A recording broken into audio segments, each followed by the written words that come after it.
Just this is the English in English podcast. That's Eric. That's Brett. And let's get this started. Let's get this show on the road. Let's get this puppy moving. Let's get what I don't know anymore. You fell apart there at the end. How many really phrases like the do you tires need and kick for... the fires? Yeah, there we go. Wait a minute. Strike that, reverse it. Yep. Light the tires.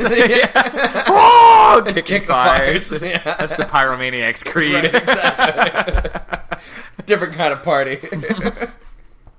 That reminds me. I saw that some movie coming out with Melissa McCarthy and Jason Statham. Yeah, okay. And where he's like a spy, and she inadvertently has. We just saw the preview for this. Normally her movies look stupid, but that one actually looked like it could be interesting, mostly because it had Jason Statham. A good supporting cast, right? But for circumstances conspire so that they can't use their normal secret agents. They have to send in this fat, frumpy tech agent because the spy list got compromised. All their so covers, they know who they all are. So they know the only person they don't know that the villain. But the scene that cracked me up was he was like. Jason Statham was telling her he's a real secret agent. Right. He's like, I once jumped a motorcycle off a train through a car while on fire. And he's like, the car was not on fire. I was on fire. Yeah, exactly. Yeah. Like, not the car. Was on fire. Me. Yeah. I was on fire. Yeah. And I don't remember what other stupid show we were watching that had that quote that just cracked us up, where the guy was like, he wanted to beat him up, and he was really mad at him, and he's just like, "You're going to live on my fist." Oh yeah, no, there was a preview for a show about a guy, the Sin City Saints, it was called. Okay, and guy starting a basketball team in Vegas. Okay, or something, and then he hired some Russian giant of a man, and then he can't control him, and he's like, "You're going to live on my fist." You know, I thought it was a black guy. No, it was that giant guy with the beard, Zangief beard or whatever. Yeah. Either way, he was just like, "You're going to live on my fist." Yeah, exactly. Which I thought was hilarious at the time. There was a couple of laughable moments too. We ended up seeing Fast and Furious 7. Furious 7, yeah. Right. Yeah, it was pretty over the top. Over the top absurd, but entertaining. Any scene with The Rock was hilarious. Yeah, exactly. Just flexing his way out of the cast. Yeah. Just crush it. Just my biceps break the cast. You know? That was hilarious. Yeah. Oh, man. No more. We won't say too much because there's spoilers, but I think that part. Yeah, we don't want to spoil the scene where The Rock breaks a cast. Right. Yeah, the deep, dense plot that you need to. There was so many plot holes that I noticed as I'm watching where it's just dumb stuff where it's like. Yeah.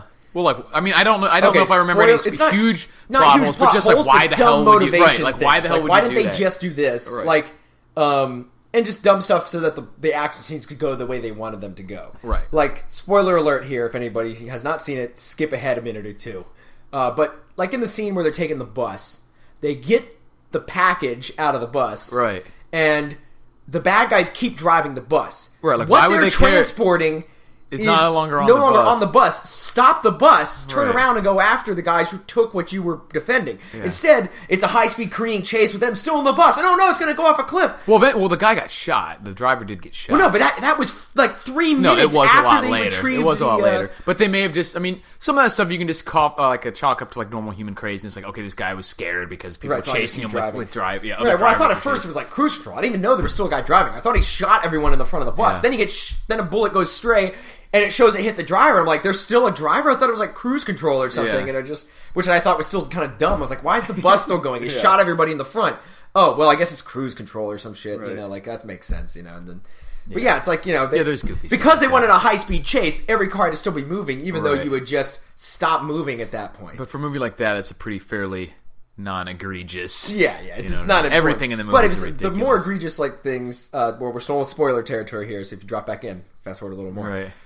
Basically, they're hunting Jason Statham's character, and he keeps showing up to hunt them, and they don't stop everything and fight him. Right. They keep going on with this elaborate mission to get this device. And the only reason they're trying to get it is to find him. Yeah, and then he's right there. He keeps showing up anyway. Yeah. It's like, why do they need this thing? Why do they need this device to find him if he just showed up? Once or twice he had the advantage, so they may have to just split. When one of the guys was by themselves or whatever. Right, yeah, but in the scenes where they're in a bulletproof car or I also didn't know why. Obviously, my plan for the whole bus scene would be to have for every car to have another parachute. When you're driving on this road, there's cliffs on either side or whatever. Yeah. Wouldn't you think that maybe one of us is going to launch off this cliff and we're going to use a backup parachute? If anything from our other movies tells us, or an eject built in. So instead he just drives down the mountain and crashes. But right, yeah. That's why I had a roll cage. That was his plan. Well, yeah. Reinforced roll cage. That's legit too, but... Yeah. But you would think, if they have all this spy shit now... Access to all this crap, in. Yeah, you can't build a second parachute in there. Right. Turns out the tires in the back are actually I thought parachutes. that what was going to happen when he launched up the cliff. I thought it was going to be another built-in parachute or something. But Right.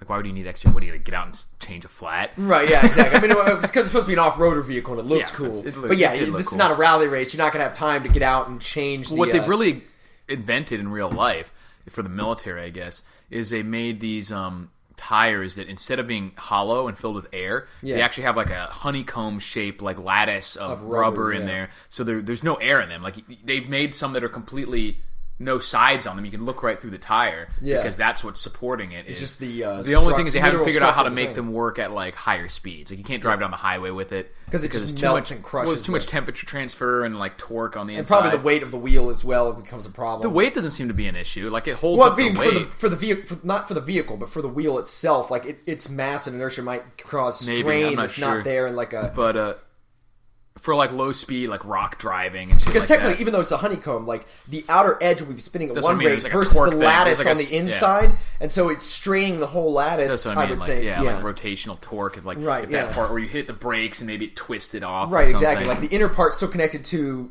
the drive, axle, train, the axle is going to be trying to twist at one speed, and it'll be transferring that torque differential. Which there's got to be ways to do it, because that would still apply on the sidewall of a normal tire, because there's nothing connecting them. Right, but the fluid of air between certain things like that, the fluid can slosh versus a lattice can't. I don't know how. That's probably a negligible concern. Yeah, I think it's mostly just heat and stuff like that. Yeah, but air is a good insulator for a lot of that kind That's of why heat they do and it. Stuff like that. It's because of the heat.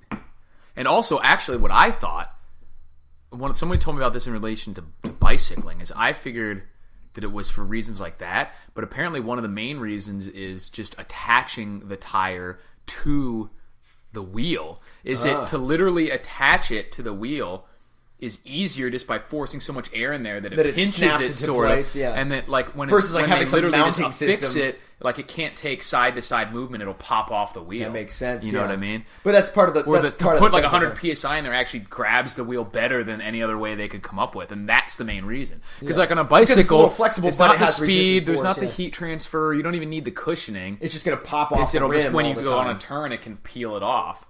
Which is weird. If the glue and I was like, I never would have thought of that stapling as a reason. So that is. could be the same reason. That if you go to like turn at like 40 miles an hour, it just peels it off the rim. No, that's a good point. Yeah. But it's still cool technology. Oh yeah, it's amazing some of the little things like that. Because you could riddle it with bullets and it just wouldn't even matter. Right. Yeah. Just like so maybe I'll get some of those. Yep. Well, while we're still talking about movies and TV and stuff like that, I watched that show. I catch up with it every once in a while when it's online now, so you can see it. But Last Man on Earth with the comedian MacGruber. Yeah, the guy who played MacGruber. I never remember his name. He always shows up in random small places. Well, bad pitch. It's kind of funny, but it's almost too true to be funny. Yeah, like almost just like pathetic in some cases. Yeah, because the whole joke is that like in the first episode, it's him alone, and at the very end of the episode, a woman shows up. And then the end of like the second or third episode, a hotter woman shows up. Right. It's like he thinks he's the last man on earth, and then him and the hot woman, he wants to get away from the other woman and get, but he'd already married her. And then married woman 1, crazy woman 1, because she's kind of crazy. Yeah. And then hot woman 2 comes up, and he's trying to do the double Lindy flip over or whatever to whatever it is to her. Lindy. But he's like not he's not very socially adept, and he's been alone for a long time now. And then in the recent episodes, like a fourth guy shows up, and he's like a big fat guy, but he's really jovial and like charismatic. Likeable, and the hot chick likes him. Hot chick likes him or whatever. He's like, oh. And he's like, no, but it's so like the whole joke of it is that his life was actually a little better when he was last man on earth because he's just not good with people, right? And he's like married now to the crazy woman. And he still has people problems. Even still has people problems even though there's like 4 people on Earth. Yeah. Yeah. So it's like it's a little too true to be like, funny. sad. That's just this is just kind of sad. That's crazy. Yeah, I've heard about that one, but I haven't watched it. It's not. I don't have cable, so I don't pay. I'm not sure if I'd recommend it to everybody simply because it's probably a little slow and dry. But like I said, in that terms of funny because it's so true about just how the weird shit between people or something. Yeah, exactly. It's almost too like subtle to be really, really funny. Right. Yeah. It's only like a slight exaggeration of the way exactly. it would really it's be. Only a slight exaggeration of how bad it really is sometimes between people. Certain people not just being able to handle stuff or the constant, back and forth of, oh, I thought I had her attention, or he or she thought she had his attention, and then it's like, no, but this person is chasing anyway. I don't know why I saw something right here about Pokemon, and it just made me think. I think I posted this to where you saw it. Okay. It was like a Vine, but it cracked me up so much. It showed the clip from where they would say after a commercial break in the Pokemon show, they'd show like a what's that? A like silhouette. Who's that Pokemon? Yeah. And it was like, who's that Pokemon? And the guy goes, it's Pikachu. And then it's like, it's Squirtle. Fuck. Like intensely angry that he was off. Yeah, it's Pikachu. Like it's Squirtle. Fuck. I don't know why that cracked me up so much. I had seen that though. I'll have to post it to you. All right. Well, some news stories that I've been I have reading. one too, but no, it's not. It'll probably It's a weird. Just to preface this before we start getting the news stories, I'm going to pair two stories here. I'm going to say it's a stupid universe we live in. It's a dumb world. And the reason is that one of these stories is true and the other is not. Oh, we have to pick? And this is like, not going to tell you. No, I'm going to tell you. No, don't tell. I want to decide. It's going to be very obvious. But I'm saying that one of them, it'd be a more interesting world if one of them was true. But unfortunately, the stupidest one is the one that's true. Okay, so give me one of them. Don't tell me which one it is. All right. Joe Biden to address secretive network of gay donors. Okay. Other one, strange black ring in the sky may be UFO. So I'm guessing the gay donors one is it's very the real obvious. one. But there was just some natural phenomenon in like Azerbaijan of like a smoke ring from some. Oh, so it's a real story. It just wasn't actually it just wasn't a UFO. But people were filming it, being like, "Is it a UFO?" And because it's just this ring that's perfectly lazily floating through the sky because there's no wind. It was like a smoke ring or giant something? smoke ring from some industrial thing or a fire or something. You know, and it wasn't being disturbed. It just wasn't being disturbed for many minutes, and then finally it hit high enough in the atmosphere that the winds or at least were that's there what the government's telling us after they zapped us with the memory pin. After they're like the swamp gas from Venus, after their drone ring reflecting off swamp gas. Right, yeah, that's what they told us after we noticed their cloud of nanospores. Yeah, it was a cloud of nanospores. The nanospores were creating a ring to shoot up a signal. Just consumed like a private satellite that was going to be sent up. All of those black things were just nanobots that have recently feasted on the enemies of the state in some area. And just converting their mass into energy before they left. Exactly. It's all the molecules of a person up there. A secret cabal of But yeah, then like that's literally on like a Bloomberg or something thing like Joe Biden to address secretive network of gay donors, like a powerful lobby. It's like, and wait a minute, weren't they always saying that like, there is no gay community conspiracy? Now there's some donors. I'd seen it years back, but this movie Run Ronnie Run with David Cross. It's this really weird ass movie. Yeah, but it gets all famous for like this show where he runs from the cops, and he's at this party, and some guy shows up and says something, and he jokingly is like. He's like, I'm on to you guys and your gay conspiracy to take over the world. And the guy's like, ha ha. And then like backs away and calls like, they're on to us. And he shows a room of like secret stuff. And he's like, and we're doing well here with our advancement and this and this. And they're like, what? Shut it down. They know. And he's like, we have to shut down the secret gay conspiracy. Someone found it. Yeah, someone found out. It's because there's this one offhand comment. And then the guy like puts his like speaker away and is like, ladies, and goes up to the ladies. He's like, get back in the closet. It's over. So that's who Biden was. That's the thing. What's a joke and something is a real story. And what would be an actual interesting thing if UFOs existed? No. Right. And I guess it can't be that secret though if it's on a let's say like Blaze or Bloomberg or whoever. Let's say there always are people of different groups, different persuasions that want to make their way of life. Yeah. And it is literally a conspiracy. The fact is people working together to accomplish that's the thing that conspiring. People always think conspiracy means Illuminati type stuff. Well, they think one, it means it's secret, and two, it means it's fake. Right, yeah. That those are both inherent to something being a conspiracy. Literally, Microsoft is a conspiracy. Talked about this? We have, I think. See, I don't know if it was one of our, like, we're going to get food before the podcast, or if it was during the podcast. I think it was during the podcast. I can foresee this being a much more problematic when we have, like, 100 episodes. It will happen again. But who's going to have listened to all 100? We will have sex in your car. Exactly. It will happen again. Dirty Mike and the boys. Right, yeah. It's called a soup kitchen. Right.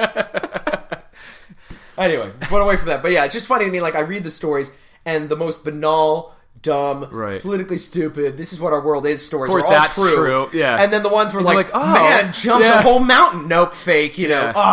Or it's just some... I hate it when and I'm even seeing this from...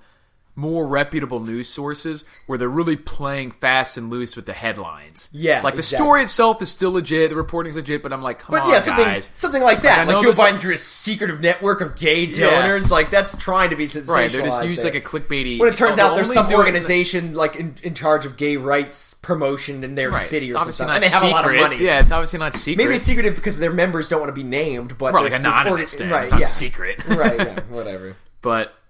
Yeah, and they're always, you'll read it and you're like, this sounds, and you're like, what? And then they're like, okay. Or they'll say like, man gets 50 years in prison for robbing a candy bar. And you're like, what? And then you go, and on the way out, he like punched someone in the neck and killed him. The next story on the way out of the store. And I'm like, okay, well, he's not going to prison for robbing a candy bar. He fucking killed somebody. Right, he stabbed a guy in the throat. Exactly. Or he had 127 priors for, you know what I mean? And these minimum, not that I necessarily agree with the sentences, but still, the reporting is not accurate. The reporting was not accurate. Yeah. Like, that exactly falls into, I saw a story, about a stalled New York City subway recently, trapped a large number of people. Like apparently some part of the train that contacted the third rail when it wasn't supposed to, so it shorted a whole bunch of stuff and just was filling the place with smoke. They had to get another train in there to push that train out and like trap some number of people. Like, but the headline says something like, up to 1,500 people trapped in New York subway. Like they're there now or something. Still. No, and then it wasn't even that. It turned out it was only 500 people, but they didn't know because the train can hold 1,500 people. Duh, like, come on. Whatever. A train that could hold 1,500 people. And they're trying to, that's what's stupid, is they're trying to compete with the shitty clickbait articles on their terms. Instead of doing it by, you're not offering the same thing, so stop trying to do it the same. Right, instead of trying to be better at clickbait, just be honest and thorough reporting. Yeah, give it what they're not, which is real stories, real information, real reporting. Unfortunately, that's just the state of things. Yeah. But at least, I mean, as of right now, a lot of the major websites are still doing that aspect of it better. But it's not. It doesn't bode well when you see them doing. And it's also another crazy aspect, like just related to like the weirdness of reporting these days, is like there was a recent interview with Snowden. Yeah, but it was like John Oliver, the guy who's that British comedian who's been on Daily Show. So it's like comedians are the only guys talking to a really important person right now. Right, like this guy's they just want him to go away. Yeah, man. They're not willing. That's what I'm saying. Like that's why they're doing clickbait stuff, because they don't really want news. They just want ratings and money. The news is waiting to talk to them. He handed over the documents of one of the biggest breaches of constitutional rights in the last century. Right. And they want it to go away. They want the story to go away. Right. It's the biggest story anyone ever emailed to them. Too. And nobody cares. Like the listeners probably don't give a shit either. The readers and stuff. Yeah, no, there's some righteous quotes in there. I'll link it in the show notes or whatever, so people should look at that. I mean, like I said, I didn't watch the interview. I just read the article. But there's some good quotes from Snowden, because just talking about, the reality of how much it's like, so what if they're not doing anything wrong, quote unquote, with it yet? The problem is you've got the government holding a gun saying, trust me, I'm not going to use this against you. They got the gun against your head. I'm surveilling you at all times, but it's for your own good and I won't use it against you. Trust me, I'm only looking at the bad people. Meanwhile, the gun is at your head too, not just the bad people's head. Oh, yeah. So. Exactly. I think it was Peter Schiff, I can't remember who it was, that said, when has the government been given, carte blanche? No, a power like this, or any sort of power, and not used it. Yeah, exactly. You know what I mean? Like, they always say, it's just in case for terrorists or whatever. Right. There's no point in history where they've had these kinds of powers and not used them. Right. I mean, that's why most new governments come out of some sort of revolution, because they're not going to secede their powers willingly. Yeah, they don't give them up. Right. They don't just take a step back. Even once they don't, for whatever reason, just because of the flaws of human nature, or because once it gets that big, it doesn't even matter the nature of the humans in it. I don't know which, some of both, I think. But it gets to a point where governments almost never look at what they're doing and say, this is wrong, we need to stop. Yeah. You know what I mean? They almost never look at when they've gone too far and back up from it willingly. Right. Speaking of news stories, without even delving into the actual issue at hand here, because I'm really not interested in doing that. Right. There was that pizza place that rejected doing something for a gay wedding or whatever. Okay. No, the cake place or whatever? It was a pizza place, actually. I didn't heard this one. I know there was the story about the cake. That was way back in the day. But recently there was one, some sort of pizzeria didn't want to do catering for a gay wedding. Yeah. So then they got shut down or something. Right. And then someone made a fundraiser, a GoFundMe, and they made $800,000 or something. And for me, fundraising for what? For the pizza place, support for the pizza place. Okay. But I was like, the real story here is who the hell gets a pizzeria to cater their wedding? Let me tell you what the real conspiracy is. Exactly. These people aren't really gay. Right. They would have much more fashion sense than to get a pizza for their wedding. These are the least fashionable gays I've ever heard of. Right? Yeah. So that was funny. Weird shit going on out there. Yeah.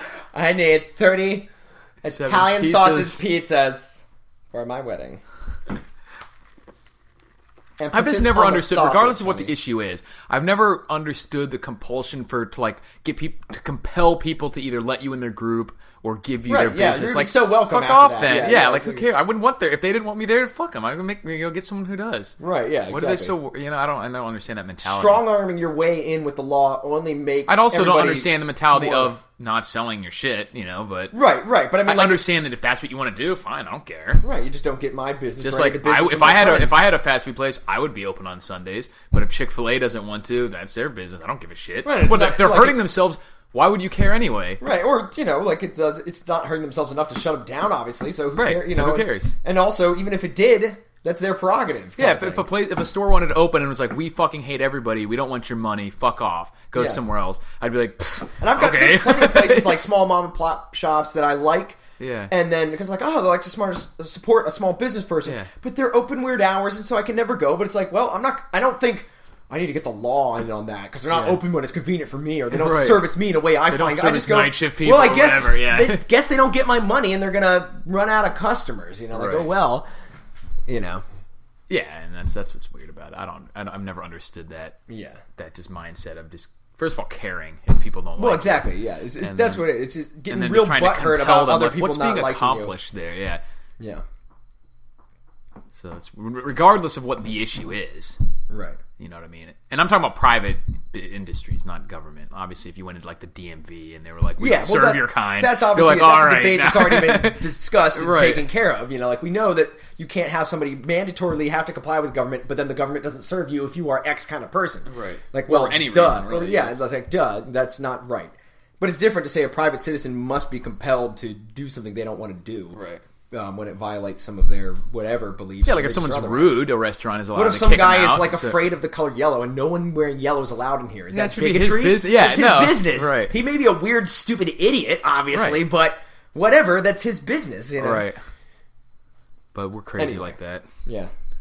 So is that what else we got? Apparently, there's the low rumblings of Jeb Bush maybe being one of the candidates. Is making if we see how people can see that there's a very likelihood of like Clinton Bush ticket again and not think there's something wrong with the system, reminds me of a meme picture I saw not too long ago where it showed people, like it said, people in Korea, they actually had votes. Yeah, there's just only one person on the ballot. Yeah, exactly. And it was just Kim Jong-un or whatever. Yeah.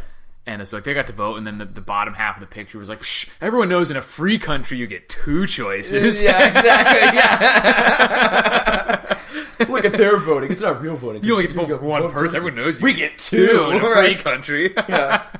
It's pretty... Two choices selected for you. Right, exactly. Super free. Right. Yeah. Anyway, not to get down too much of the political spectrum stuff. We'll keep it humorous. Regardless of what you feel about the candidates. What was humorous about this story was there somebody digging into, apparently... I guess this is while he was still governor here in Florida. Is this a Hispanic? I just see this on Drudge right now. He marked himself as Hispanic to try to get the Hispanic vote. And he claimed he was the first Latino governor. Right, yeah, exactly. It was like, come on. It's so much political... that's the one thing that's so dumb about politics. It's so much posturing. What's the politic version of clickbait or whatever? They don't really ever campaign on issues. Right. Or if they do, it's completely fluid based on what they think is going to work. Right, exactly. Whatever's the most controversial and popular one at the time, they'll just stand by. Yeah. Yeah. There was another news story, switching gears here. This was just another government overreach stupidity thing. I think it was Arizona or something. Oh, this is on the lower scale, though, like the local scale. But some guy... Is this when he went to jail for not mowing his lawn or something? Kinda. Code enforcement stuff. But no, he built a giant cardboard fort for his kids on the front lawn for a day. He put it up. It was really cool looking. Structure certification violation. Yeah, and all the neighborhood kids were coming over and playing it because the 5-6-year-olds and they're playing this thing. These made out of 7 cardboard giant cardboard box, like more than refrigerator that. boxes. Yeah, refrigerator boxes. It was pretty elaborate. It looked like it had a wall and a tower and Let me see stuff. if I can find a picture of it. Yeah, I'll link to it eventually in the I just want to show see notes. it. But yeah, like so. He had it up for one day on the front lawn. Yeah, a little bit of an eyesore. I'm sure the homeowner association get mad. But then you just come over and say, take it down soon, please. It's for the kids, like whatever. Or move it to the backyard. But code enforcement came by and was like, you're going to get fined if you don't take it down in 15 days. And so I think if I remember correctly, he said something like, days. I'm going to leave it up all the 15 days now. Yeah, it was only going to be there for one day. Just so these kids could play on a Saturday afternoon or something. Right. Utah City threatens fines over kids' cardboard castle, calling it junk. Yeah. Yeah, if it was violated like the waste or Fucking junk idiots. code, it's like there's no discretion for context anymore. Just as soon as something qualifies, quote unquote, in the slightest way for some sort of citation, it gets applied. They don't look at it and say, he made a cardboard fort for the kids. There's no discretion. Yeah. It's not. Anybody who goes by there is like, this is what he's doing. We'll come back in a month or whatever. Or just come by and be like, as a neighbor. Like, whatever happened to the neighbors coming by and being like, they go hey, tell man. on. Instead of being like, you guys just leaving this up for the day or whatever, and right, yeah. Even so, I don't think that's anybody's fucking business. Right. Well, I can understand front yard. People could have the right to ask and come up and say, "Hey, it's kind of an eyesore. Do you mind? Can I help you move it to the backyard?" But not like, then the cops get involved or something is a little different, But even the idea of an eyesore saying like, "I don't like this thing." In my eyeballs, you have to change your life. Like, that's kind of ridiculous. Right. But if you're that sensitive, you need to be the one to go get 10 acres to where you don't have to see what other people are doing. To an not extent. Tell them. Yeah, to an extent. But I understand, that to me falls under the part of people want to conglomerate with people like themselves. That's why and that's a right. I don't think there's anything wrong with homeowners associations. You know what I mean? Because I won't join them myself. I don't like it. I hate being I would hate being in one. But the idea of it's not like you're not forced to do it. Yeah. If people say we have all these properties, we want to make this. It's a club, and to get in our club, you have to follow these rules. There's nothing wrong with that. Right. But for the city to do it, I think is fucking stupid. Exactly. Yeah, that's what I'm saying. Like, I think it's fine if the exception being obviously something that actually affects you. Right. You know what I mean? Like if you're shooting bottle rockets down there, hitting people's houses and stuff. Yeah. Like that's another. Which that's I've something done. else. I've done that too. But they were all hitting my house. Right. Yeah. Yeah, I was shooting them at somebody's house I knew. Yeah. I have had a few strays, though. Go right, yeah. That's incidental. But yeah, it's one of those things, too. It's not even just the government stuff these days. It's kind of like nosing into everything. Yeah. Like, corporations, I was reading an article where somebody was positing at the new, iPhone watch and stuff like that is going to lead to a lot more... and these kind of wearable devices, a lot of corporate spying. Like, the UPS right now does a whole lot of that. Of corporate spying? Well, because every driver has that computer, and also a computer in the vehicle, and they track everything, like whether or not their seatbelt is plugged in. Wow, I've heard that they're like Nazis about because I had a guy that worked for stuff, how one long of it takes my per commanders in the National Guardian that worked for. He was a UPS driver in his day job, and he said, they were like. If you had to go take a bathroom break or something, they were like Nazis about it, and you just had to be like, what am I supposed to do? Not piss ever? Well, it's just like with the quotas of how many things you had to drop off. Like you could just not do anything. The problem, it's called telemetrics or something like that. Is the study of these kind of. Basically, it's like old school efficiency expert stuff taken to the nth degree because it's all now with electronic speaking tracking. Of the army, that's what I felt. I felt that the ability to communicate instantly has not helped the army, it's paralyzed it. Right. Because now they want to know what happens at all times. The highest level officer, they no longer really delegate. Yeah, you have to constantly give an upflow of information on everything. Yeah. You know what I mean? Because you can send information instantly, but you still can't collect it or track it instantly. You can't analyze it all at the same time. And that's what's changing though, is with this type of stuff they can collect and track it instantly, like whether your shit's plugged in. Well, they still have to analyze it differently. But acting on it still makes, because you're like, plug your seatbelt in, do this, like that is not instant. Right. The fact that they know it's not plugged in is instant now. You don't have to transmit the data yourself. And the problem is, as businesses are going this way, it's all the more stupid because that's why they're just going to have robots. They feel and they feel like they're getting a lot more productivity, and they are somewhat. I mean, they definitely are in some ways. The way they quote it in the Army is you spend more and more time reporting on the less and less that you're actually doing. Exactly. And not only that, though, it's just that it's not really the important part of what they're doing. It's a belief that they can fix everything by becoming more and more efficient without realizing some of the truths of how things work. They're by becoming increasingly complex, like you're adding just more and more things that have to be done and can be to broken. make one unit of actual productivity. Is it really increasing? What gets them money is somebody dropping off a package and it being successfully delivered. Or they're looking at like viewing packages correlation. Like, okay, we've noticed it when the more seatbelt time that they have clocked, the more packages they deliver, so they think like we'll just make their seatbelt be plugged in all the time. Without realizing what's really happening. And then it would turn out like there's a lot of times the people would just plug in their seatbelt behind them. Right. Sit on the seatbelt. Right. The seatbelt's permanently plugged in, and they click it open when they get out of the car, and they just click it closed again when they get in. And the system was like, he's got a seatbelt on all the time. And then they die in a crash because they were trying to keep up with their stupid quotas. Trying to make sure they got paid enough. Right. By, they didn't get fired by, because they had to go to the bathroom. Right, yeah, exactly. You could pretend like you stopped in traffic while you just run out and go to the bathroom real quick. Right, yeah. You know what I mean? But it's just ridiculous. So they don't think of like the second and third order effects or what they're really incentivizing. And also what it is it's a... Because they're not incentivizing them to do more work; they're incentivizing them to have the seatbelt closed. Right, they're incentivizing so they find them to out ways to have the seatbelt closed. Yeah, right. They're incentivizing them to get this checklist clicked off. What you need to do is incentivize the things that you want done. I've always thought it'd be interesting to try and experiment with like owning a business and having some sort of profit share thing. Where like the amount of money you make as a worker depends on how successful the business is. It depends. But the hard part is how you amortize that out, how you divide it. Right. And for you to actually make any money, you have to. I don't think that really does work for low-level stuff. Like, I don't think you could do that with a McDonald's worker and have it be effective. Well, I think you could a little bit now. Like, you could use this kind of technology to analyze stuff in that way better than this. But, like, the amount of being able to get instant data. Like, let's say you have, every hour you work, you get a certain number of shares for that day. Yeah. You get then a percentage of all the profits made during the time that you worked. Right. But see, the bottom line is they don't have to do that. They don't. Yeah. No. And but it probably would increase right, like it would probably increase their productivity, but would increase it enough to make up for the extra money that they were paying out when they could just hire an extra person at $7 an hour. Probably not. Yeah, you know what I mean? That's what I'm wondering. Like, it would be an interesting experiment to see if you could find that balance point. Well, I definitely think where the incentives are coming jobs, not from but not like for every job. No, definitely not. Yeah. But I'm just talking as like instead of the route of we can squeeze more productivity out of less people by giving them more and more checklists that actually reduce their productivity because they have to focus on all this administrative bullshit versus just having a way of saying like the better the company, making you care about how the company is doing, right. Making you care not about not getting fired, but about making the company profitable. I also think that comes down to the quality of the people that you're hiring, because like we would be able to respond to something like that. But for someone who, like when I worked at McDonald's in high school, who just like selling weed in the lobby, not the type of person is not going to be like wouldn't work for everything. But I'm just saying, like, because they did that, like they would have these special times when they had the 25-cent hamburgers. We would be competing with other stores, and whichever store sold the most got to go to Disney World or whatever, and so we won. That's kind of dumb though, because that's not what people go to work for, is a trip for Disney. Well, when you're 16, it's fine. But yeah. But I'm saying, like, that's how they get out of actually paying people, is doing a silly thing that they can get free as a hookup from another corporation. But it's still an incentive, at least. It's still an incentive. And but I'm just saying, like, we would try to sell more. Yeah. I mean, it worked to an extent, but I'm just saying, like, ongoing basis. Yeah, like,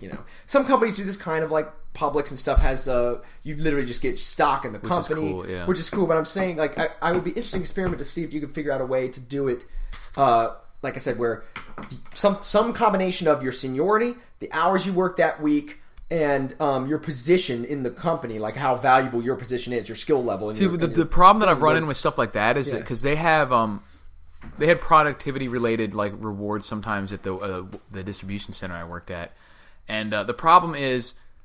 You get the same thing with the seatbelt. The metric they come up for measuring it becomes more important than actually doing the job. And then people, like, maybe you're given a specific job for that day that doesn't rack up the metric the same way that another job does by no fault of your own. It just causes conflict because you're like, look, I'm working hard, I'm busting my ass over here, but this guy's got the easier job today. This causes all sorts of problems. Yeah, so it becomes incredibly difficult to come up with a real way to measure if you're working hard. That's a difficulty just in general. Right. Whether you're paying somebody salary or wage, the difficulty always is... How do you measure productivity? This guy may be getting paid the same. Guy 1 is paid the same as Guy 2 for the same position, but Guy 2 is a better worker. Right. And then not until later on when he demands a raise is that rectified. Benefited by being a better worker. Benefited by being a better worker. When he comes in and says, look, you would rather lose Guy 1 than lose Guy 2. That's what the bottom line is. You want to work for yourself. So go to secretoftheinternet.com. Oh, yes. But anyway, just... Back to the telemetrics stuff. It's going to get crazy. It's going to get worse and worse to work for big companies because they're so scared of not making every dime they can. Yeah. That they're not even willing to look at the fact that you've got human beings. That's why I said it's going to go funny, more I think robots. Peter Because they don't want to deal with people. Again? They don't want no, to it wasn't Peter Schiff. It was like train people or deal with the needs of people. It was someone on the like even if you have, while you're thinking of that, even if you have really good, really high quality trained people, they don't want to even let them have piss breaks. You know what I mean? Like this guy could be doing everything about his job, and he'll get chewed out because his metric wasn't met because he had to take a piss. Right. And it's like, well, you know, if you have a racehorse at a racehorse, you know, track, and you have to feed it hay, you don't look at it and go, this horse is not meeting its metrics because I have to pay money to feed the thing. It's like, it's a living creature. It's part of its thing, you know, like it's part of the cost is the time to live, you know, like, and the problem is, you know, the man was not made for Sabbath, but the Sabbath was made for man, and to drop some scripture knowledge on you. But basically, even... Yeah, because we're not robots. But that's why they're going to start using robots soon. Exactly. It's like, anything you know... they can. Companies and societies do not exist so that people can be the fuel for them. They should exist to help make people better. Philosophically. But it's going the other way. That's why you need to be a robot repairman. Right, that's the new... Well, I forget who the interview is with. There's like either Rick Rule or Peter Schiff or somebody like that. But they're saying that the biggest... Maybe Chris Mertz, I don't know. But they said the biggest scandal of the past 20 years or whatever of the corporate world is going to be that these corporations and everything weren't really working in the interests of the average shareholder. Exactly. But in their own interests. Yeah. Not that that's really that's not secret a big to anyone, right? But just how bad it really is. Right. And what's so crazy about it, too, is so many of them have, even though they talk about cutting out waste and everything, they have so much waste in their parts they don't want to address. Exactly. Like, they crush... the productivity out of the lower penny wise end. And pound foolish. Exactly. And then they misspend all kinds of shares that's exactly what we're talking about. They're worried about whether this guy has a fucking seatbelt plugged in. Yeah. And they're not worried about just like the way their entire company is structured on like using debt or whatever. Yeah, exactly. Like the amount of like leverage they have. Right. They got to squeeze every penny they can out of the human grist in their mill because they have so much leverage that they can't survive a 1% or like a huge margin retail swing. Giant is destroyed if their sales are 1% less than they were last year or something. Which is just not realistic. Yeah, penny wise, pound foolish. Yeah. But it's not even penny wise. It's just penny obsessive. The point of saying is that you're doing things over for the little things, overlooking, like you're missing the forest for the trees. Right. Yeah. Exactly. It's like this ship needs to be we're getting into philosophical zone again. Right. Worried about how every single piece of the rigging on their ship is, while their course is going towards a waterfall. Or their hull's all rusted out or whatever. Or the course of the ship is going towards a waterfall, and they know it, but they're not willing to address that. They're focusing on efficiency of speed or whatever. The ship flying towards this waterfall, this crash that's coming. You know, it's like this ship must go faster. We got to become robot repairmen or something. That's true. Start learning how to program. Come up with a sex bot. Oh god! Waka, waka, waka, waka. That's the sex bot vagina. That's what it does. Waka, waka, waka. Make a weird pneumatic sound. Pneumatic sound. Oh, yeah. Don't you love me? Philip J. Fry. Remember that Futurama episode where he bought the Lucy Lou bot? Yeah. Where they like programmed in his name. Yeah. So it was like, oh, I love you, Philip J. Fry. Yeah. Because it was like after the fact. It's like the sex bot that you'd program in your name afterwards. Right. So we got any movies coming out? I know Avengers is coming out soon. Yep. That's in like 3 weeks, right? End of April, yeah. Oh, so 1st of May, basically. That's what I thought. May 1st, so like 3 weeks. April, yeah. I actually don't even have much to say about that one. You know, we'll see. No, I mean simply because I'm expecting good. That's the problem. I'm wondering if I can expect great. I'm trying not to expect great. That way I won't be disappointed if it's just solid. Because honestly, here's some of my geek heresy. Yeah. I'm less and less infatuated with Joss Whedon. Everybody's like, Joss Whedon! Yeah, exactly. And like, I'm worried that they're giving him too much like leeway. Like, everything he does has a lot of similarities, and you know, and some anytime they give annoying. Someone like too much power, whatever flaws they have can become magnified. Right. Whereas other so people far can he's strain avoided them. that. So far, but basically the reason I'm saying it is that I've actually liked some of the post Avengers Marvel movies better than the Avengers. Okay. Like to me, Captain America: Winter Soldier, the best one. That was the best one, and it might just be my particular tastes. But just in terms of the storyline and it was the first one too to accept everything about the Marvel universe and not explain itself. It's like this just happens in this world, right? Like that and Guardians of the Galaxy.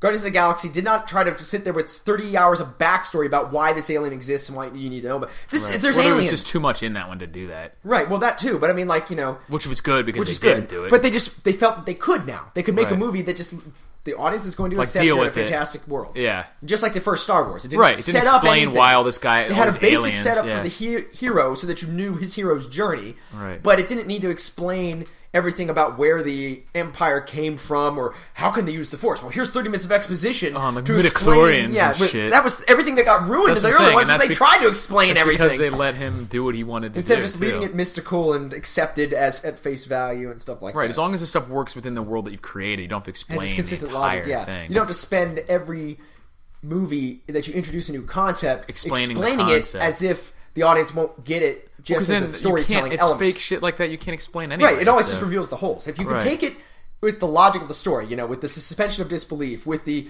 accept it at the mythical face value, that it's like a magic thing, a special thing, a psychic thing, other aspects of the movie, then who cares? Then who cares? Yeah, I've got starship drives, why don't I have psychic space powers? Right, or you can just say, okay, this exists. Right, and then that makes sense with the rest of the movie. Certain ways we have to deal with it, and that makes sense within that logic. But you don't need to explain how it works. Like, how could a guy have force powers? Yeah, what? What? Wait a minute. Now you're gonna need to sit down and tell me the physics of these force powers. Like, this small being is like a stupid shit. No. Just leave it alone. Yeah. So Avengers, I'm excited because I like the Marvel movies. They've been consistently entertaining, if not always the greatest. None of them have been terrible. None of them have been terrible since their early ones. They've gotten anything since Iron Man 1 has not been terrible. Once Marvel took over and started doing them themselves, they've all been good and getting better for the most part. Yeah, and so it'll be entertaining. But I've honestly been not trying to watch too many trailers. I haven't either. I'm going to go see it, so there's no point spoiling anything for myself.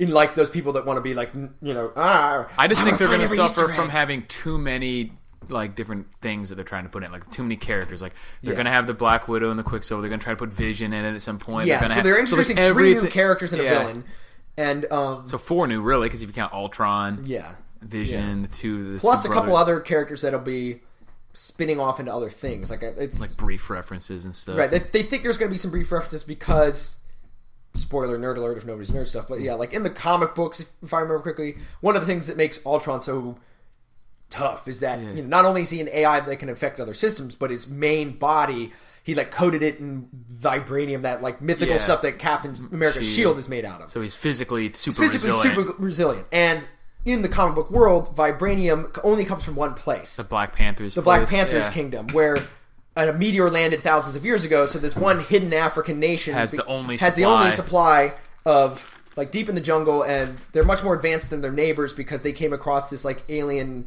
artifacts earlier than anybody else. And initially it was just mysticism, also made them really wealthy because they would piecemeal sell out through proxies these tiny bits of vibranium or whatever. And so, and also people would try to steal it from them all the time, but like Ultron. Yeah. So so they're obviously going to try to use this movie to set up the next movies they want to do. So it's going to be a lot crammed into one movie. When I saw someone posted the Foxes, or not Fox, who is he? Is it Universal that has Marvel? Disney, sorry. Disney has Marvel now. Disney, like, they posted the schedule out to like 2025, and Black Panther wasn't on. Yeah, he is. It was? Okay, I didn't see it. Yeah, so like they're probably going to so that's my worry, is that they're going to try and Captain America 3, it's going to set up Black Panther and Thor 3, and it's going to have to be its own movie too. Right. So it's going to Which can be done, but we'll see if they can do it well. Right, yeah, exactly. Without convoluting and just making it too jumbled and fast-paced. Because that was the good thing about the first Avengers. That was what the strong suit was. They involved every character in the movie and everything without it seeming forced. But it did it all very slim and trim, and it all felt like, you didn't have to watch any of the other movies and you could still enjoy that even though it satisfied all the other movies coming together. And it also wasn't like really obvious, like, we need a scene with this character, so we're going to shoehorn something in there. Like, it felt natural for the movie. Yeah. Even with like 6 main characters. Or whatever, yeah. So. Each having their time to shine kind of thing. And so we'll see if they can do that again. Yeah. And it's the same guy, so, I mean, hopefully he can do it again. As long as he controls his random... Because everyone has... Everyone has the potential to go George Lucas. Right, yeah. But it just depends. Exactly. You could be the guy who creates one of the most beloved things in the world, difference and then being, sink that own ship. Is that whether or not they're a good writer. Because I don't think George Lucas was ever a good writer. He was a good archetype. He was creative. He was an idea man, but not a script and writer. So you see the difference between him and someone like James Cameron, who's an excellent writer. None of his movies jump the shark, really. Because a couple of his movies jump the shark. Not really, though. Like, what? Well, I guess actually the only one I'm thinking of is Avatar. But Avatar jumped the shark for me, kind of thing. Just overall, maybe as a concept, but more in the themes it was playing with and how ham-fisted and bland but in terms of how the movie plays out, the writing is solid. The writing is not terrible. Yeah, he hasn't made a terrible movie. He doesn't have an episode 1 to his credit. No, he doesn't. You know what I mean? This is true. Yeah. But Avatar just fell right into the I mean, like you said, it was so laughable what you're trying to do. Like, oh, great, another movie about evil corporations. And the Dance with but I mean, even fans. in the movie, it doesn't feel like it's none of the character writing was too. The only thing I didn't like about the writing for that one, literally the only thing, was that the mineral was called unobtainium, and that's a real name. Serious. Is it? Yeah, in science, they made up the name unobtainium for elements that aren't known yet. Okay, so that makes more sense. Yeah, but it also doesn't make sense why they would use it for one that is now known. Because you know what I mean. If once you know it, it can't be unobtainium. If you've discovered a new element, you have to name it something else. Yeah. But that does make a little more sense. Yeah, I think it was some physicist or chemist or something like that. So if we say we've recognized that there's some kind of element here, we haven't identified something about our elemental table may not be complete because we haven't seen the whole universe. It's unlikely there's new elements, but there may be. Well, the only gaps have to be at the other end of the spec because they're based on how many. Right, so it has to be much more heavy. There's no room for them on the or the ones that vanish after a half a second or something. Right, like but I think that's some of it they were talking about. Yeah, weird ones that might be in dark matter or some shit. I don't know. It's not outside of find a lump of some ore that we don't know what it is. It's almost impossible. Yeah, but it's based on the structure. But it's based on the structure of the universe and the way the elements are composed. Right, but I'm not super familiar with that kind of stuff. Yeah. In terms of I didn't read the paper. I just remember hearing this term before. Okay, that makes more sense. Well, the point stands is that the guy, and Joss Whedon, his strength was always in his writing. Yeah. So I doubt he'll just totally lose it, and you know what I mean, and just he'll inject the little stupid shit that everyone has. They all have their own shit. Yeah, exactly. And it'll be in there, and it may be worse than it's been in the past. Yeah. But it's unlikely that his writing will just become complete shit. But with people like Lucas, they came up with this idea. They usually get other people to help them write it, and editors, and he didn't even direct all of them. He only directed the first one. Yeah, and so that's when you see the stuff mess up, is because the guy is like, hey, put this in there, and they're like, and then they have to write it in. Right. Whereas if it's the writer is the one who's making the story, then actually I don't know. Joss Whedon didn't write it though, but they usually with those big First Avengers. Right. Yeah, he did. He wrote it and not just directed it. But the difference difference is for those huge studio movies, it's never just one writer either, or one guy making the decision about what's being written. So it's a lot less likely for there to be a really, really bad Jar Jar Binks. But it can go the other way where there's too many cooks. Or it just mutes it kind of, and because he really, obviously if you're everyone in the world writing it, it's never going to be terrible. It's never going to be great. The more involvement there is, the safer it's going to be. Yeah. So it's going to be less likely to be terrible and less likely to be great. Yeah, exactly. So you want that balance between just enough individuality to be true, great. Yeah, a team helps. Right. There's only a few movies out there because movies can't be made by a single person. There's only a few ones that are singly driven by one dude, and they still turn out all right. I was looking up Avengers, right, to see if Joss Whedon actually wrote it. I'm pretty sure he wrote it. I know he directed. He was one of the main writers, anyway. Yep. He did the screenplay. Someone named Zach Penn did the story. Yeah. So they wrote the general story. He adapted it for film. Right, exactly. Let's see if he did it. And that's typical these days. Somebody writes a story, basically is then taken as an outline. Somebody with screenplay experience knows how to break down that story into scenes. So it makes sense. Or making the dialogue work for movies and time and stuff like that. Right, yeah. Pacing and those kinds of things. Yep, same thing. Same team, yeah. Well, it didn't have the guy doing the writing. It just says Joss Whedon. Stan Lee's credited because of the comic books. Yeah. And someone named... Yeah, that's it. So he wrote it by himself in this one. Yeah. Yeah, I mean, it'll be worth your money to see in theaters, I'm sure. It's just a question of whether it'll be as good as... And I'm assuming I'll enjoy it, too. I just don't know if it'll be good as either the first one or Captain America 2. Yeah, that's still my favorite. Guardians of the Galaxy is a good... third, probably. The reason, I liked the movie. One thing I thought was done, they a little bit, probably they had to, just to get into it, but they rushed a little bit in the, kind of just the relationship that they all developed as a team. They sort of had to do that really quickly. Right. But they were like, I'm an evil assassin woman. Okay, now I hate Thanos, and I'm just working with you, and there's no problem. I'm not worried about you turning your yeah. back on me or whatever. You know, like it all got rushed. They could get away with a lot more by being a bit more goofy and facetious exactly. the whole time. You know, just being a and it wasn't terrible. It just felt a little bit rushed. Right. Yeah. But they would have either had to spend the whole movie just on that, right? On how they became a team. It's better to rush that than to have all these movies that the first movie is just an origin story. So I honestly think which is overdone. So I think the second one will be better, probably the second Guardians of the Galaxy movie. Right. Yeah. Hopefully. Yeah. And that was like Zack Snyder or somebody? No, that was oh crap, I can't remember his name all of a sudden. He's the guy who did Slither. James Gunn. Right? No. Oh. Is it James Gunn or is James Gunn's that fashion guy? I'm always mixing them up. James Gunn, you're right. James Gunn. Okay, yeah. He did Slither and a couple horror movies and stuff. And, okay, cool. And he was one of the writers too. So. Yeah. But there's a couple of writers.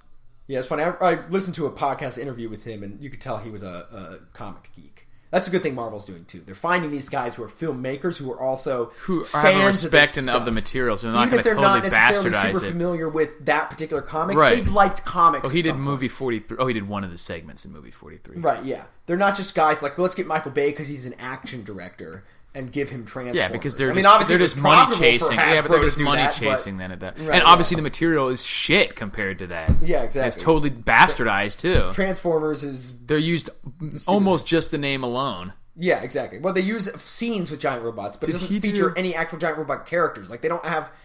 Like, the main characters aren't the robots, even though that was the whole premise of the show.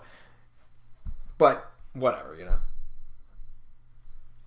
Yeah, writer, Guardians of the Galaxy. What's he director of? Yeah. But otherwise, other movies coming out soon. Just that segment. The new James Bond's been teased. I don't remember when that's coming out, but... That'll probably November, be decent, it said November. Just like all the other ones have been pretty good. It said November. Casino Royale was still the best. The other two afterwards were okay. They were solid. I've enjoyed them. I would say that the second one was probably the worst of them. Of those three, yeah. I think the first and the third were pretty good. The first one was great. It was great, yeah. The first one is one of the ones like GoldenEye.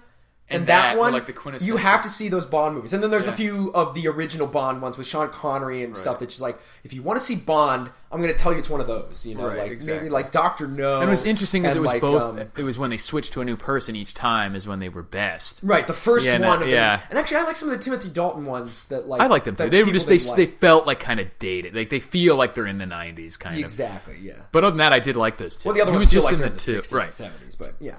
And I'm sure these will feel like they're in the 2000s. But yeah, there's always a better one. There's License to Kill and Living Daylights. Was good. Yeah. Living Daylights I don't remember as much and like as much.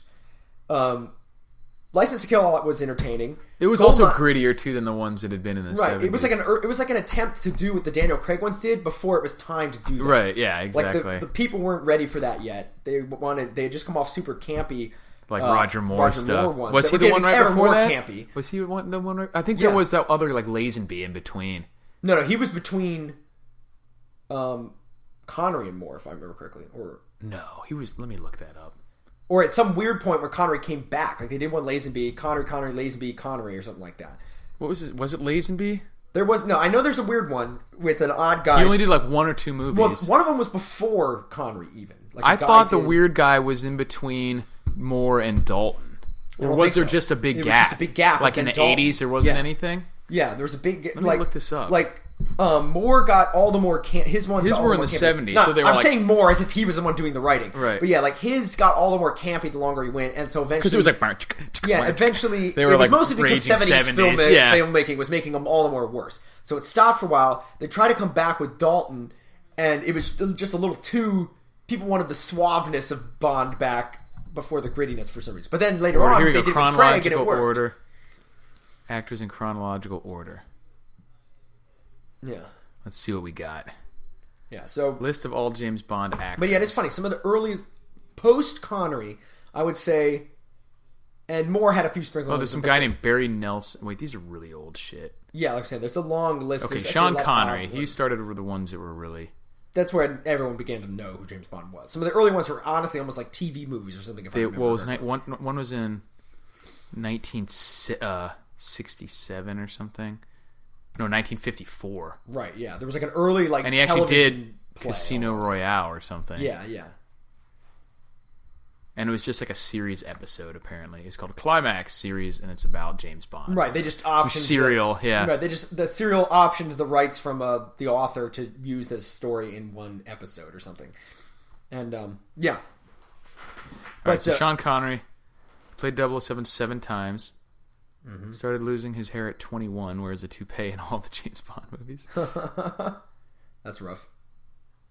From Russia with Love, Goldfinger, Thunderball. Yeah. Okay. Then George Lazenby was after Sean Connery. Yep, that's what I thought. Sean Connery, and then he did one movie. Then Roger. Which one was he that? was early. Her Majesty's Secret Service. Okay. Yeah. I don't think I've ever seen that one. I think that was the one where he got married. That was released in 19. No, that was Sean Connery, and that was Was it? It was wait. Not True Love Never Dies. What the hell was it? Something like that. Not Never Say Never. Was that it? It's not one I remember off the top of my head. You Only Live Twice, I think. No, that's the one he gets married to as a cover. I'm talking about to the Japanese one. Yeah. Okay, I don't remember. You Only Live Twice is that one with the Japanese missile island. Yeah, I've seen that one a bunch of times for some reason. So I don't know which one he gets married in. Here it says, fun fact for Never Say Never Again, which is the last one that Sean Connery did. A young Steven Seagal was a martial arts instructor, and he broke Sean Connery's wrist during training. So Roger Moore played him 7 times as well. His were from 73 all the way through 85. So there wasn't as much as a gap as I thought. Because the Timothy Dalton one was released but it was a big change in tone 87. So it was only 2 years. Yeah, it was just a huge change in tone. Yeah. And, yeah, but the Dalton James Bond did not give a fuck, basically. Yeah, he was cool. I thought he was a good James Bond. Yeah. He's intense. Timothy Dalton's an intense actor. I still think his best role ever is in Hot Fuzz, though. Yeah. He's like, my prices are criminal. Yeah, exactly. My deals are criminal. Right. It's like, I'm a slasher of prices. It says, Timothy Dalton is said to have best portrayed 007 the way Ian Fleming intended. This is because of his more serious and darker acting style. Yeah. He played twice. Yeah. The literal translation of the Living Daylights foreign language titles include Spies at Dawn, High Tension, blah, blah, blah. Yeah. Yeah, so I liked got Pierce Brosnan. He did 4 times. They got bad, though. The Pierce Brosnan ones got bad, too. And again, not Pierce Brosnan's fault. He did a very good job. If I was going to Goldeneye wasn't bad. Tomorrow Never Dies was solid. Goldeneye was great. Goldeneye was great, yeah. Yeah. It's just a great, fun movie for that era of action movies. It's funny, look at his salary for Pierce Brosnan. Yeah. The first one he got $1.2 million. Yeah. Then 8, then 12, then 16 for Die Another Day. Right, yeah. Well, they're obviously still popular, and they were making them ever more bigger and budgeted, but all the more worse in writing, Yeah. And, so it was kind of sad to watch it, because I think he was a good James Bond. The writing was going back to ever more campy and weird. Interesting. So Daniel Craig only got $3 million for Casino Royale. Yeah. 7 for the next one. So his hikes weren't even as big as... and then 17 for Skyfall. Yeah, but they're getting all the more stingy. When you think about it, $17 million. That's a ridiculous amount of money. But, yeah, Hollywood's just getting more stingy. And he wasn't huge. He wasn't a huge actor when he did Casino Royale. No, he wasn't. It kind of made him. I remember them being... they were like, Daniel Craig, and I was like, who? And I was like, oh, the guy from fucking, Layer Cake. Layer Cake, yeah. I was like, he's a terrible choice, I thought at first. Yeah, yeah. But I really like it now, so... Yeah, but again, it's weird. Some of the early ones, at least in the most recent ones, Timothy Dalton's first one was my favorite of that one. GoldenEye was his favorite of that one. So License to Kill, first one of his. GoldenEye, first one of Brosnan's. And Casino Royale, and they were all markedly better than the others to me. Yeah, right. I think that the risk. I mean, not the risk, but I think the mistake with the Daniel Craig one was they tried too much to continue the story or something. Right. Instead of just making a new one, it was almost like a sequel, too straight up of a sequel. Right. Yeah. Instead of it just being another adventure of James Bond with some of the elements from the first one. Of the first one, yeah. It says in Quantum of Solace, the film used 200,000 rounds of blanks. Gotcha. He's got to be one of the older ones. This is his age at release was 44, and it's going to be 47 in Spectre. Actually, Timothy Dalton was 43 in License to Kill. I didn't think Craig was that old, actually. Yeah. Oh, wow, it says... late 30s, not... Roger Moore was 57 at the release of A View to a Kill. Is that his first one? That was the last one in 85. Yeah. Well, so he's an old did fucker it for almost then. 10 years. He did maybe more than that. He did 7 movies. He did it in... The first one was released in 1973 all the way to 87. Yeah. 85, sorry. So 12 years. Yeah. He did it for a while. He was the longest James Bond, I think. Well, let me see the span. Let me see the span. There's the same number of movies. Right. So let's see. Dr. No was released in 62. And Never Say Never Again was in '83. So he did 21 years. Wait, there must be a huge gap in there. I think Never Say Never Again was that weird one where Connery came back for a moment. Because the last one before that was 71. Right. So 12 years later, he came back for one. Yeah. So that was the gap that we're thinking of. Yeah. It was right before. I think that one is, for some reason, there was one. No, wait a second. It was Connery, then Lazenby. That's what we said. Yeah, okay, then Roger Moore. I thought it was Roger Moore, then, yeah. No, it's Connor, Lazenby. So there was Roger a huge Moore, gap, but there's a huge gap but not where, between the last two. It's just and that I think one. that one's non-canonical for some reason because there was Really? some dispute of which guys could use the James Bond, which studio. Yeah. And they said, we'll get Connery and do James Bond again. And it was like James Bond in a retirement. That's funny because even back in '83, or something. Sean Connery got $5 million for that movie because he probably didn't want to do it. Yeah. And that was more than like Daniel Craig or Pierce Brosnan got for on the theirs starting years one, later. Yeah. After inflation, yeah. Yeah. Yeah, that's crazy. So that's quite a difference.